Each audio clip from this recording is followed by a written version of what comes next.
Alright, hey you guys, this is TsubakiSwagg and I'm coming to you with my review of Sword Art Online episode 14, One Little Step. This episode was so freaking...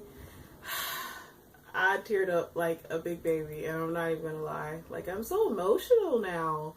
But this episode would really, if you did not feel some type of emotion at the end of this episode, you are completely heartless. But pretty much, we fit like Death Gun and, well, the Red-Eyed Zaza and Takizawa and their other conspirator. We're going to call him, I think his name in the game was Johnny Black. I can't remember. I think it was Johnny Black. Well, those three, Johnny Black is still on the run, but Takizawa and his big brother, Zaza, are both in custody right now. And they are, of course, going to be tried for murder. But pretty much, long story short, this whole episode is pretty much, like, most of the episode was explaining like how they started their plan, how they were planning out, how they were going to, like, first it just started out with them planning how they were going to kill Zexseed because he was so upset, because Takizawa was so upset because Zexseed pretty much said that agility is not the only thing that you need to level up, and he was just pissed because Zexseed was so, so much better than him, so they started planning to kill him. At first it was a joke, but then after they talked over it for days and days, it started to become a reality. So they decided that they were going to kill him, and they did this and did that in that big fashion that they showed at the beginning of the anime. So after all of that, like, they explained like how they did the killings, and then when the second person came in, because at first Takizawa's brother was always the one that was killing the people. Takizawa was actually the one who played, like, that did Death Gun. Like, he was actually Death Gun within the game, and his brother was the one who was killing the people. But when it was time for Battle of Bullets, Takizawa insisted that he take Shino, and Johnny Black would do Pale Rider and Garrett, because they were right there near where he lived at, while he just didn't want anybody else to touch Shinon. So they got caught, and Death Gun left. Well, I keep wanting to call him Death Gun. Zaza left a message for Kirito, pretty much saying that this is not over, that this is pretty much just the beginning. He's going to see him again. I already know that we're going to see him again. So that's something to look forward to. But that was pretty much that for Death Gun. And Kirito and Asada, or Shino, was talking to, I can never remember how to pronounce his name, but the director, we call him the director. They were talking to him, and pretty much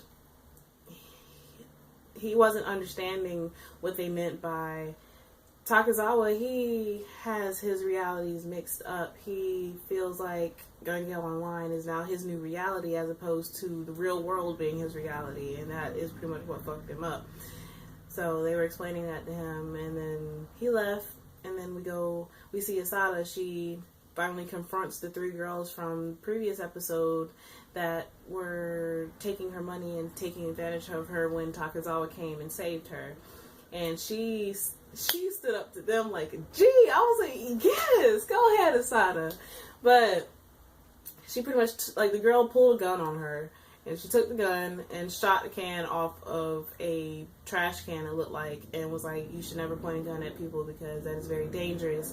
And put the safety back on, gave the gun back to her, and walked away like a G. I was like, yes, go, Asada, finally. And she was like, yes, this is my first little step towards getting better. And she finally was able to, like, hold a gun and not literally vomit and get sick from the sight of it or even thinking about it, which is freaking awesome.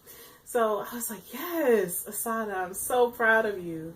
And then after all of that, Kirito was there, and he took her to meet Asuna and crap, I think is it Mimi? I can't remember. I'm horrible with names. Don't judge me. But he took her to meet Asada and their friend from Sword Art Online. And I felt some type of way about him introducing Asuna as his friend when they supposed to be like boyfriend and girlfriend. They got married in Sword Art Online, if that's the case. So I was a little bit mad about that. But maybe that was just me. I don't know. But anyways, so he introduced them, and Asuna was like, yeah, we should be friends or whatever. And then they broke it down for her and said that the reason why they asked her to come there to the Dicey Cafe, I believe that's the name of it, was because they went to her hometown. Like, Kirito told them about what happened to her, and they went to her hometown and they found the receptionist that was at the post office that Asada saved, but she has been beating herself up for so many years, for all these years, when she saved everybody in that post office life in return for taking somebody else's life. But the woman introduced herself. She said, you saved my life, and you also saved my daughter's life, because she was pregnant with her daughter when that incident happened. So if she had gotten shot, her and her daughter would have died.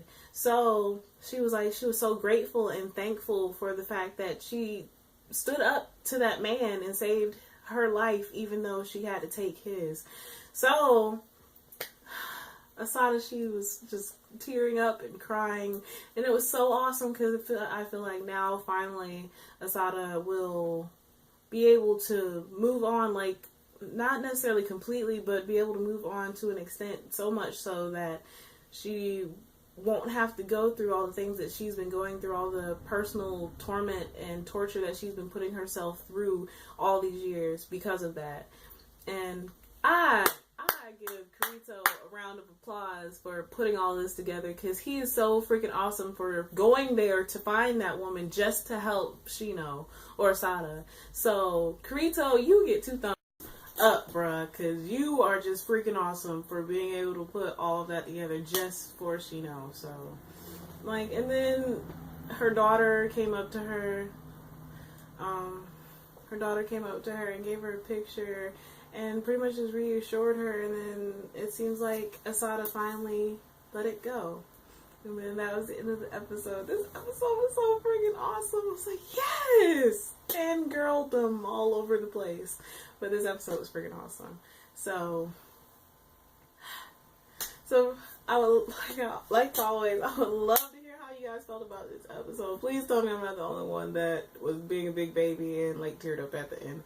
But as always, please remember to comment, thumbs up, and subscribe. It helps me out a whole lot. And this is TsubakiSwagg saying adios.